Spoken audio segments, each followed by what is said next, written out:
Coming up on CaribNation Television, Jamaican athletes, coaches, and an expert discuss the effects of COVID-19, the disease caused by the novel coronavirus that's been ravaging the entire globe. Next on CaribNation Television.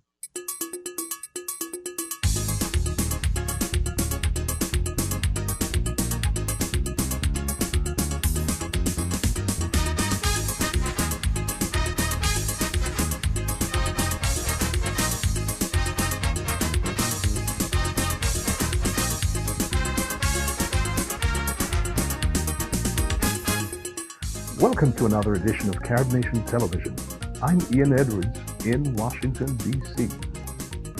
In today's edition, we speak with young Jamaican standout swimmer, 15-year-old ZANETA ALVARANGA, as well as the Olympic Discus champion, FEDRICK. We're also joined by swim coach Rory ALVARANGA, who has his daughter ZANETA and many other swimmers under his charge.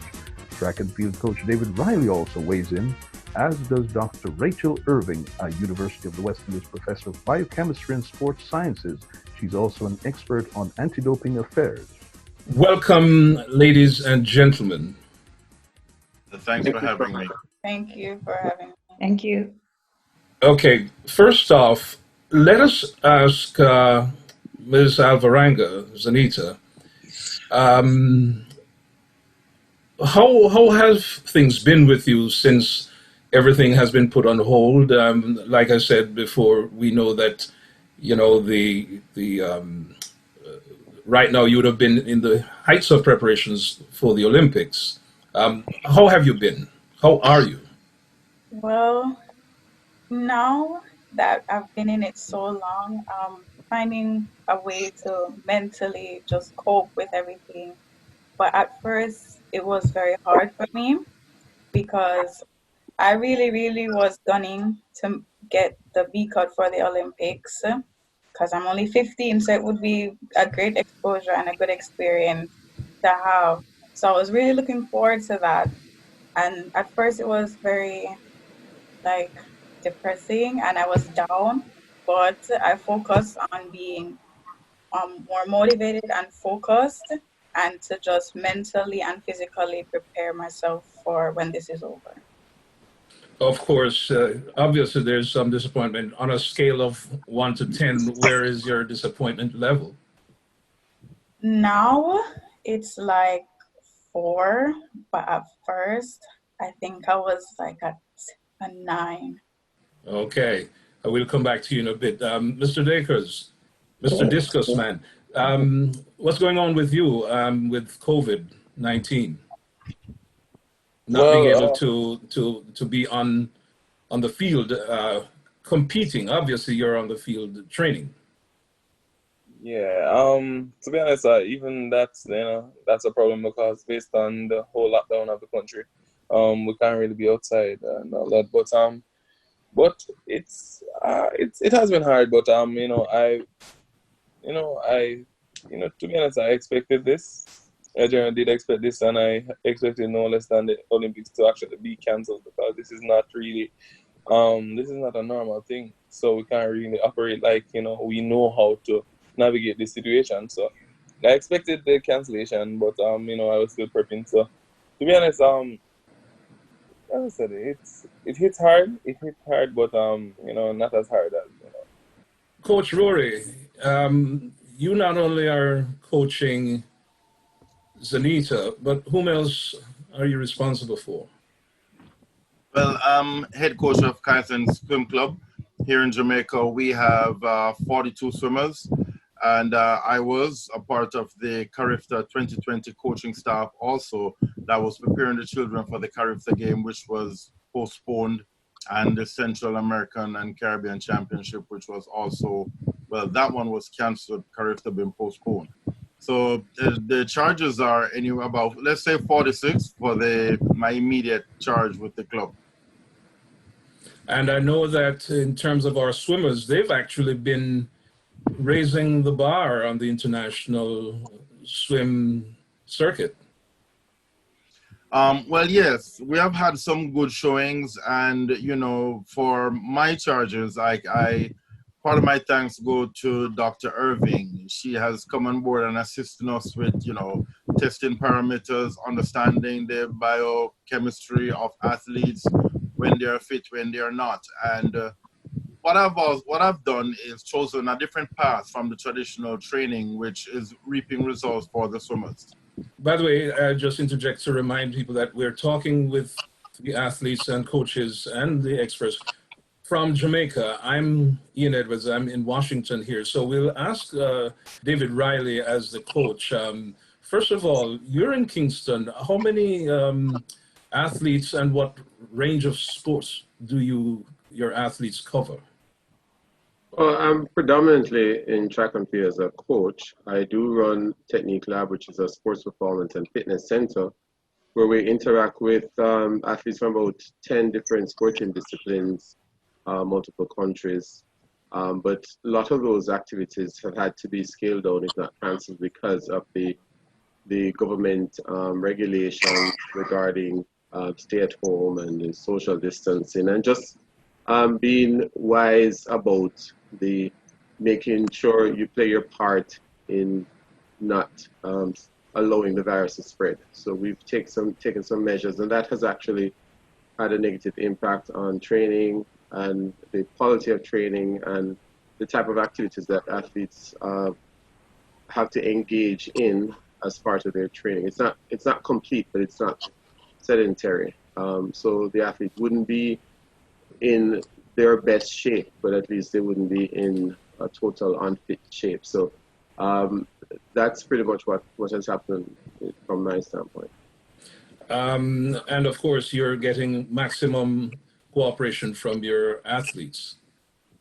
Yeah, I mean, athletes usually rely heavily on the instructions of their coaches. So, I mean, as much as they are well motivated and geared to do whatever, they usually follow the instructions. So if the coach says we're not training, then of course you might have banter here and there, but they ultimately resign to the instructions of the coach. I mean, you have to trust your coach, and so it's not an issue there. Okay, and we just want to introduce Dr. RACHAEL IRVING. Dr. IRVING, can you give us an overview of what your portfolio is with the contingent of Jamaican world-class athletes and the whole setup in general? I'm basically a researcher. So what I'm doing is mapping what is going on. Actually, what we did with champs, Boys and Girls Championship, we brought down a person an expert from the World Health Organization to look at the problems that might occur if it was kept. And we spoke to the executive, we mapped champs, we mapped pen relays, and we spoke to the executive and gave them our recommendation. And they did follow and decide not to keep champs and not to go to pen relays. We were working also with the Ministry of Health through ISA. What I'm doing now is looking at how this pandemic will affect our athletes. And we're looking at the Jamaican population because the athletes don't know, but we are taking their data. None have been infected in Jamaica so far. None have been infected in Kenya. A few have been infected in America. And we're going to look at those parameters to see if those who are infected, if they behave differently at the Olympics game and how it affects their anti-doping. So you might find their lactate dehydrogenase going up, their ferritin going up. And if this is not noted, they might come up with a positive anti-doping sanction because they would not know, because you can be asymptomatic and don't know. So what we are going to propose to our government is to do antibody testing on all our athletes so as to protect them. So we know their parameters. So if something comes up at the Olympic game, we can say, hey, this is what we have. Back to you, FEDRICK. Of course, I know there was a lot of bitterness when at first the cancellations came in. Of course, we had a lot of people on this side, and of course in Jamaica and elsewhere in the Caribbean, had been very much looking forward to Penn Relays in the city of brotherly love, Philadelphia. And so when that was canceled, along with, of course, Boys and Girls Champs and the other big events, what did you think at first? Because it seems that at first, not everybody appreciated that this thing was so serious as to requiring total cancellation. I expected it, to be honest. I genuinely expected it. So, you know, it was not really a hit for me, but, you know, I spoke to a few athletes and they're saying, oh my God, what's going to happen? Because a lot of the children who are in high school, they're thinking about university. So if they don't perform at champs, you know, they're worrying that, you know, a lot of universities wouldn't be interested in them and, you know, they would have to stay in Jamaica and all of that and, you know, everything like that. So their university, they would probably have to come to UE or whatever. So, you know, there was a lot of worry about that. Also, in terms of like senior athletes, a lot of people are worrying that, you know, if they don't perform, their contracts would be, you know, undercut and all that because, you know, this is probably their re-signing year. So if they don't perform this year, you know, that's going to be a problem. So, you know, with the whole cancellation of a lot of the big meets or whatever, I think there was really mass hysteria because, you know, everyone was wondering what is going to happen because at this point we're in limbo. So, it was. I was very calm because, you know, I expected this. You know, there was no way it could go around the cancellation of this because, you know, it wasn't essential for us to be, you know, competing at this time. So I expected it. So. And so, ZANETA, for you, Frederick spoke about performance and keeping up and so forth. When was the last time you performed and what was the last big event and how did you do there? The last time I performed was in February. I went to Lima, Peru for the Yuana Swimming Championships. It was my first time and it was the second staging of the event. It's a biannual event. And it was my first year, 15-17. I broke a record. I won 2 medals. Congratulations, by the way. Thank you. Apart from the Olympics that you had been preparing for, what else did you have on your program, on your schedule for the rest of 2020? I was supposed to have the CARIBNATION Swimming Championships in Easter weekend, and I was supposed to have CAN Swimming Championship, that's Caribbean and Central America, in June, towards the end of June. And there was the FINA World Short Course Championships in December that I was hoping to be able to contest. Coach Riley, tell us now, what support have you as coaches been getting for your athletes during this period? We know that there was talk of the government of Jamaica having some, was it an insurance and the health insurance program in place? Has that been tapped for the benefit of the athletes? It's really hard to say what is there for athletes. There's a lot of talk. You have to understand that in the general society, sports is not necessarily high value among the list of necessities. And so when it comes to taxpayer funding and spending, it's not going to be argued heavily for athletes to be part of that that setup.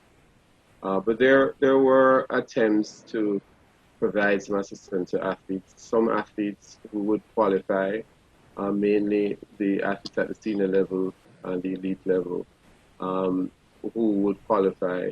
It's very hard to determine from their standpoint who needs the support because a lot of times you have athletes who break out, have a breakout year. And so the support that is needed is to facilitate a breakout. So that person would not necessarily fall within any criteria that would see them getting any kind of assistance.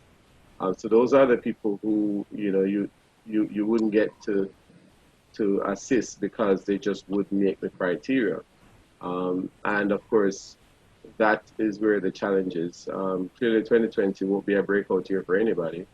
And so we just have to go back and start everybody from scratch and let's see what happens. But of course, it's sports. So next year you're a year older Your body doesn't work the same. You may have not learned some lessons that you would have learned this year, because the way the training program is designed, you would have made some changes, tried some things, and then the success of those things would be confirmed from the end result. And without having end results at the end of this season, it does put things in limbo in terms of what you continue to do or what you shelve and so on. So it's a longer period now for those changes to be made, which may have been undertaken this particular season. So, Coach Rory, the challenges of getting your athletes ready for, of course, uncertainties, what defines everything right now. You have no sense of what schedule things will reopen on and all of that. How challenging has all of that been, and the financial implications, for instance, because presumably competing means earning for the athletes, and not competing, they've not been earning, certainly not at the level. We do know that from what we hear, sports like soccer has, they have a good amount of money. I don't know if the national federations have been getting, but FIFA apparently is awash with cash. How is the situation with the other sports? Certainly, we're looking at from the perspective of Jamaica. As you mentioned, some governing bodies are providing support.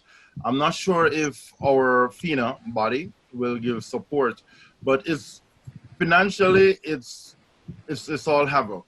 The swim club is unable to earn. The coaches are unable to earn. We have the Kaizen Swim Club have age group athletes, not elite type athletes, and they don't earn. But it is right now we're in what the literature terms base training. We're no longer on pace with measured distances and time, and the pools are closed. Whenever we can, we get splashed at the beach. That's rare. Trying to maintain water fitness, where some track athletes can jog and do some hill sprints, swimmers don't have that. So right now it's almost like uncertain where the swimmers are.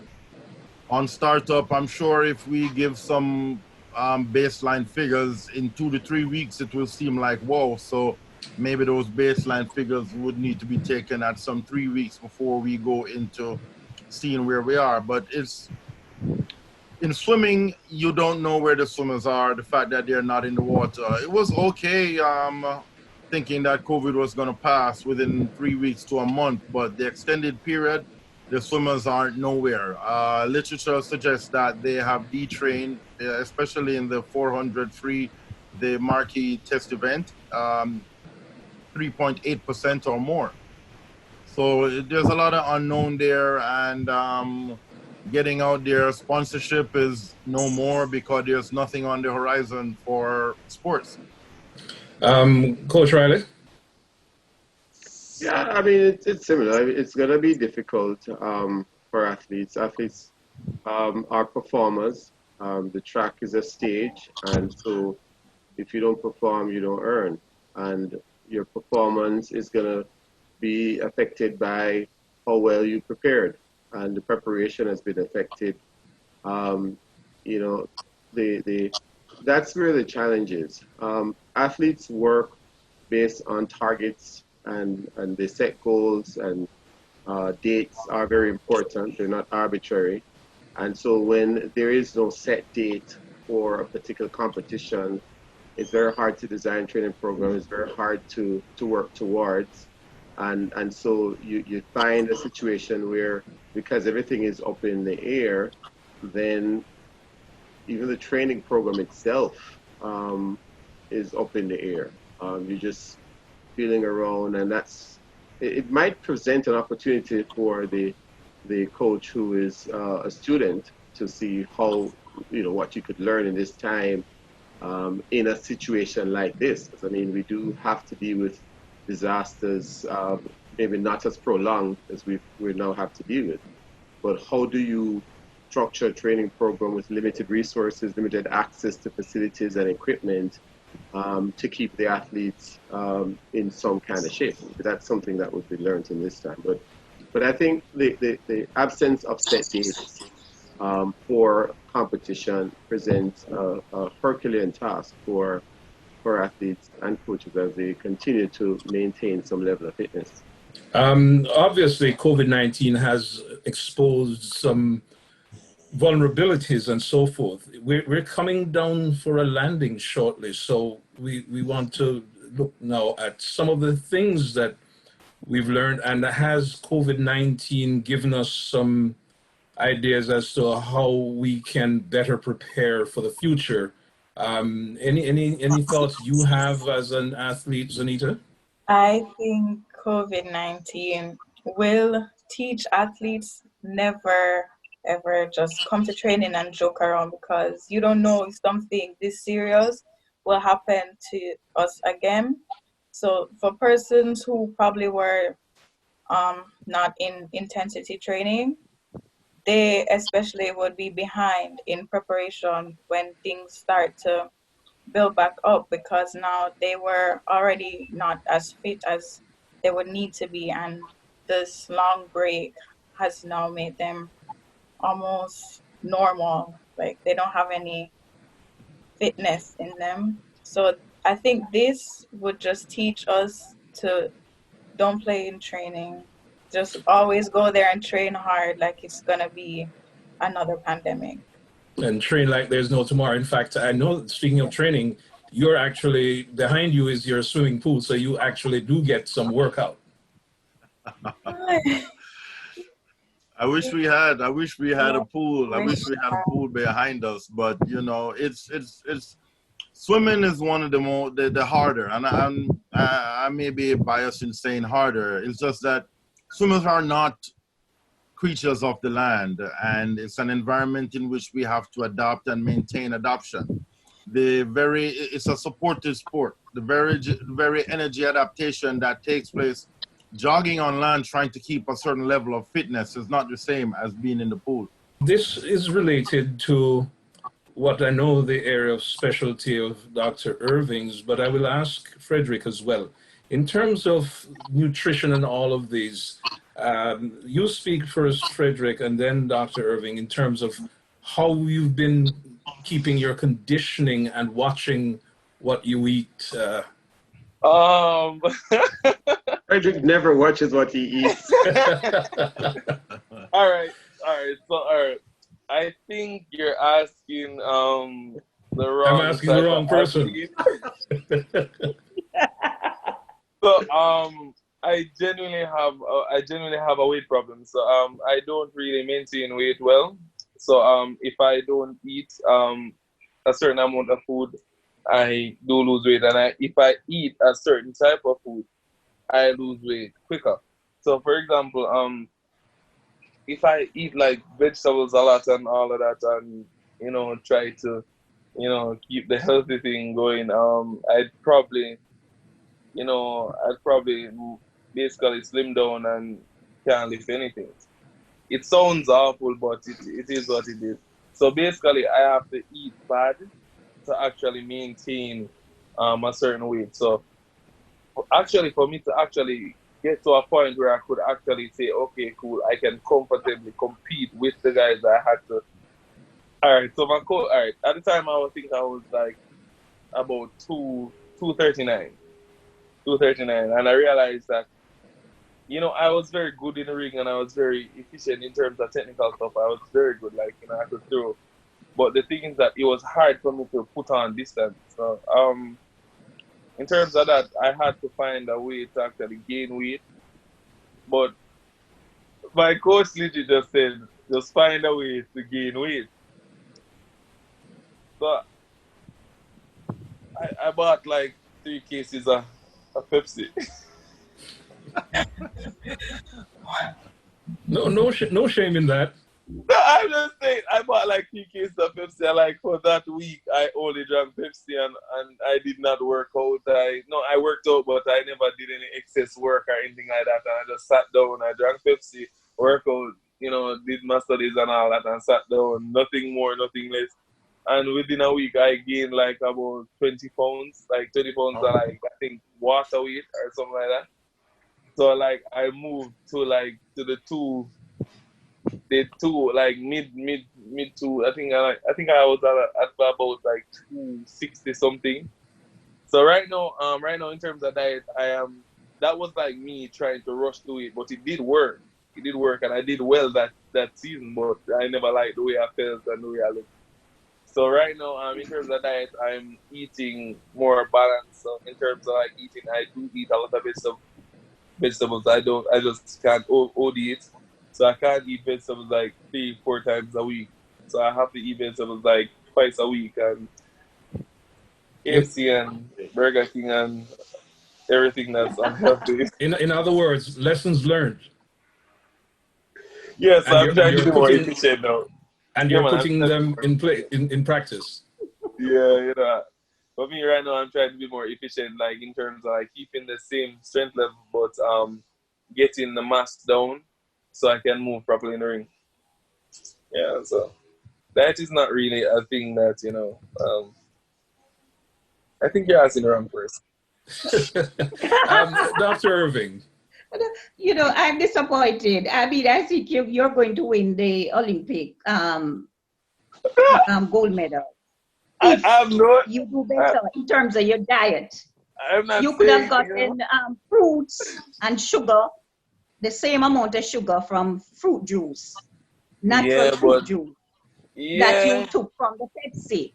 You understand? And you could have protein and all of that. I need to talk to you. I need to talk to you and your coach. That's not good. That was the question I was going to ask. Where's the coach in all of this? I wonder why you didn't win that world championship. Maybe that's it, DACRES. I'm telling you, I told you I'm not the best look at your diet. Let's hear a little bit about directly from both athletes in terms of your mental, emotional, and psychological state right now. Knowing that competition can start as soon as whenever, and are you where you want to be if things were to start in a few weeks, for instance? ZANETA? Right now, I think mentally, I'm very excited. Can't wait to get back to the pool. In terms of how I would want to be, in terms of fitness and how I would want to perform, I don't think I'm there. I try to keep active and do some activity so I don't lose too much. But in terms of how I need to be, in more than how I want to be, I wouldn't be there. Yes, and FEDRICK? I mean, you did give us a little treatise a while ago, an expose on the dietary aspects, but the emotional, psychological, I should even put in the spiritual aspects. How are you doing? For me, to be honest, I'm not. So in terms of body, I think I'm somewhat okay because I'm not. In terms of strength, I'm okay because I still can bench over 400 pounds and all of that. I'm squatting quite heavy, but in terms of so it's really hard to keep like the mental aspect in terms of like you always want to compete, because I'm a person, I genuinely love to compete, and things that I've been out of competition for so long, it weighs on the mind. And to be honest, I don't think like I cannot focus on like throwing like 24/7. So for me, like in terms of the mental state, I try to take my mind off it by focusing on other things that will help me to throw better. So at this point, I think I'm mentally okay, but I'm not where I should be in terms of competition. So what I do now, I focus more on volleyball. It sounds strange, but you can't always be focusing on the same. I genuinely love volleyball. So, but you can't be focusing on the same, like, it's like you're at your job and you're not working right now, but you're always thinking about your job. So for me to get a break from that, I just focus on volleyball. I even play a bit of volleyball in terms of like, it helps with jumping and cardio. So that's my cardio. I cannot run. Long runs and all that is a no-no. Like every time I try to jog, I think about when it's gonna end. So that doesn't work for me. So like even Yeah. playing with footballs and telling you. So like I am strong, I am not fit. What I am is strong. I'm not supposed to be fit. So like in terms of like keeping active and all that, I do volleyball. I do a lot of volleyball, jumping and all that, you know, that I think that's play. Isn't that right, Sir Riley? Like the constant It jumping. has some. It's just that it might not be enough. Yeah, I Ian, understand. But I'm saying it's better than not having anything to do. So, you know, and it keeps my mind active, you know. I do watch my videos and, you know, I do my drills and all that, you know. I try to keep my mind active, you know, look at my videos, what I need to do, you know, and create mental images and all that. But to break it, you know, I have to try something else. So I try not to dwell on what is not happening. You know, I just, you know, work with what's going on right now. And at this point, you know, I'm doing a bit of volleyball. I hear that the season might open up pretty soon. So, you know, it's more getting back into the competition mindset now. But yeah, so that's really my coping mechanism. Yes, Yeah. and certainly, Rory, you had something to say? Yeah, unlike Frederick with the Pepsi and the seven dumpling, you know, and stuff like that. It's a little different with swimming because we had a nutritionist. I actually operate a Zoom session to have the swimmers come together to keep them active twice a week. And we had a nutritionist on there. A swimming session can burn 1,400 calories, especially when you're doing butterfly workout. And the absence of those sessions, the swimmers have to kind of scale back. Rachel have made me a big fan of sugars, you know, despite the no sugar campaign. Their activities burn it up, you know, yeah. And we have to watch based on our activities or reduced activities, how we eat the swimmers. While some amount of fat will help with buoyancy, it's, you know, it's just a little different for swimmers. Frederick, I last saw him February 29th. He came to UA at our lapathon, and he had ZANETA shaking her head. She too don't like the long runs, but it's something that you have to do to kind of keep a certain level of some kind of fitness. And what we do with the swimmers is 6 o'clock in the morning. I mean, there's at-home school, but we try to keep the schedule that we had pre-COVID shut down, so that when we get back there, the body mass, the body weight will be the same. At home, using canned foods for resistance, be it shoulder, YTW, and so forth. It's a little bit different with athletes, with swimmers, sorry. You have to keep them more active, or they can't exit the door from all that they eat if they eat normally. I don't want you think that athletes have the same kind of thinking as Frederick.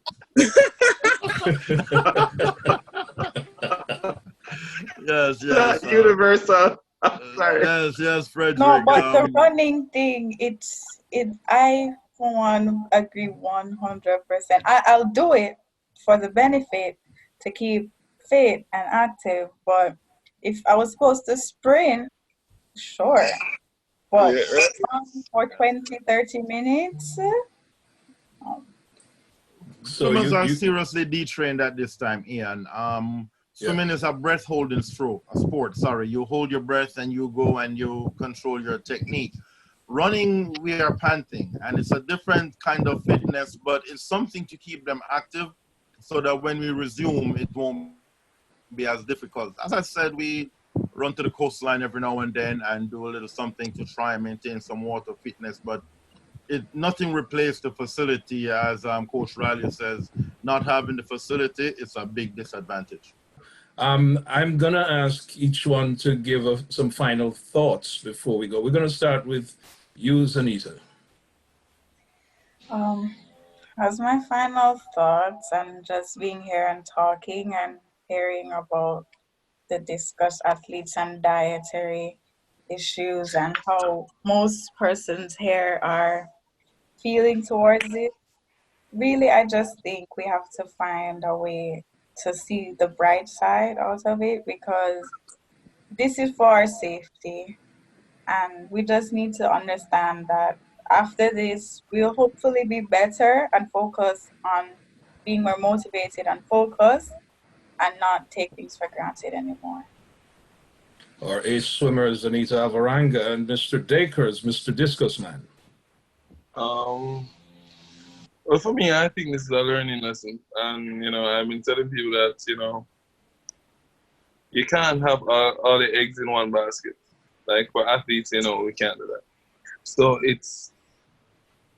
I think it's really detrimental that you have something else to earn from, or at least, you know, go to university or something like that. So you have like a backup plan, for example.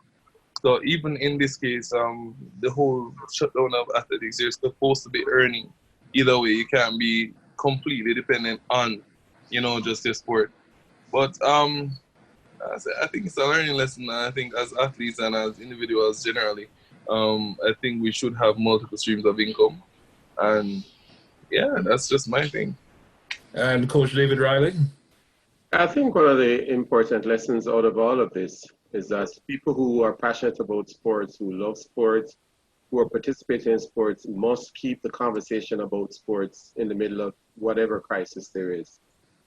It's not only going to help with the mental state of the people who are involved, but it also help to put sports and the value of sports in the overall life of the people in the mix as well, because a lot of times the decisions that are made aren't really considering the impact on sports and entertainment, which are very important to maintaining stress levels within a society and even just helping people to remain healthy. So with the absence of the right people at the table to make decisions, we end up having decisions that are way more detrimental than they necessarily need to be, because not all the factors were considered. So I think that's one of the lessons out of all of this, that people involved in sports must keep the conversation going and must get involved in terms of decision making. And Coach Rory Alvaranga. Yeah, like Coach Riley, sports has to be at the forefront. For me, the goals for 2020 are the same. Just that little empty circle inside the 20, I just replaced it with a 1. The goals are the same. I hit the reset button. We're just going to work towards them post-COVID. I have been doing a lot more reading and enhancing my knowledge of swimming optimization. So it's just about getting out of this, getting past this, back to the facility, and getting the athletes back in tip-top shape. And Dr. Rachel Irving, you have the last word. My most profound lesson is that those persons who don't go on to transition, they have high troponin and high lactate dehydrogenase. We have found that those persons who are affected most by COVID have these parameters. So it means that something goes wrong when we overtrain. And we learn from COVID as well as learning from our athletes. How do we combine these sort of research to make it better for our athletes? We have to be more involved in the science. How to train, what to use, what to make them fit, and what to keep them healthy. And we want to thank you all. In fact, this was a fascinating discussion, which, of course, there were many things time did not allow us, so we quite likely might consider a continued discussion on this, because there's a lot, you know, to keep in focus. And we know that our athletes, because of what they do, they are pace setters, and society is actually looking to you all for continued inspiration in spite of. In fact, I think you have a lot you can teach society as to how to deal with the adversity of the magnitude of COVID-19. So again, thank you each and every one for joining us on this fascinating discussion of COVID-19 and how the athletes in Jamaica are responding. And CaribNation Television really appreciates you joining us. Thank you all for joining our discussion today on CaribNation Television. From Washington, D.C., I'm Ian Edwards for CaribNation TV.